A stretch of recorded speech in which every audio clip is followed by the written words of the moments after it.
तळोदा तहसील कार्यालयातील सहाय्यक महसूल अधिकारी 5,000ची लाच घेताना एसीबीच्या जाळ्यात. नवापूर इथं लाचखोरीत रंगेहात अटक झाल्यानंतरही सुधारला नाही.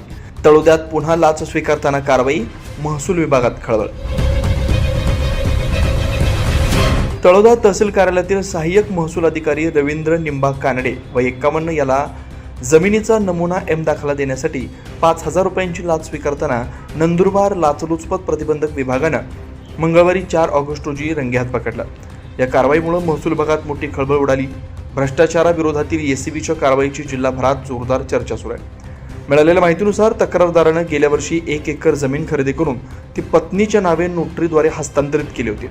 संबंधित जमिनीचा नमुना एम दाखला मिळवून देण्यासाठी त्यांनी तळोदा तहसील कार्यालयात अर्ज केला होता. मात्र दाखला देणं तसेच पुढील कार्यवाहीसाठी प्रकरण पुढे पाठवण्याच्या मोबदल्यात सहाय्यक महसूल अधिकारी रवींद्र कानडे यांनी 5,000 रुपयांची लाचेची मागणी केली.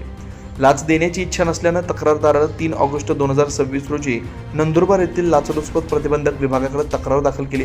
तक्रारीची पडताळणी केल्यानंतर लाचेची मागणी झाल्याचं स्पष्ट झाल्यानं एसीबीनं सापळा रचला.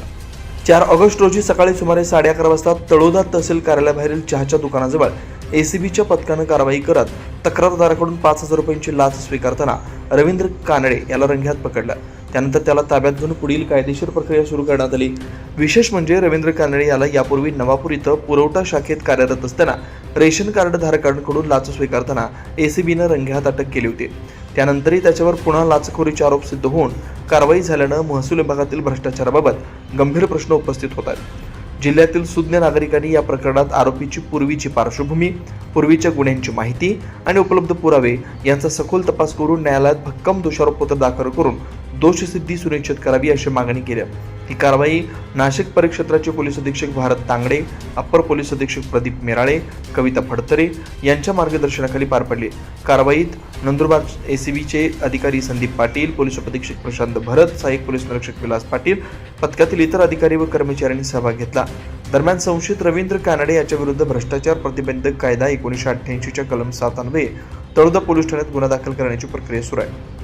एसीबीचं नागरिकांना आवाहन. कोणताही शासकीय अधिकारी व कर्मचारी कामाच्या बदल्यात लाचेची मागणी करत असल्यास नागरिकांनी न घाबरता लाचलुचपत प्रतिबंधक विभागाशी संपर्क साधून तक्रार नोंदवावी असं आवाहन विभागाने केलं आहे. पंचतारका न्यूज चॅनलसाठी शैलेंद्र आहिरे, तळोदा.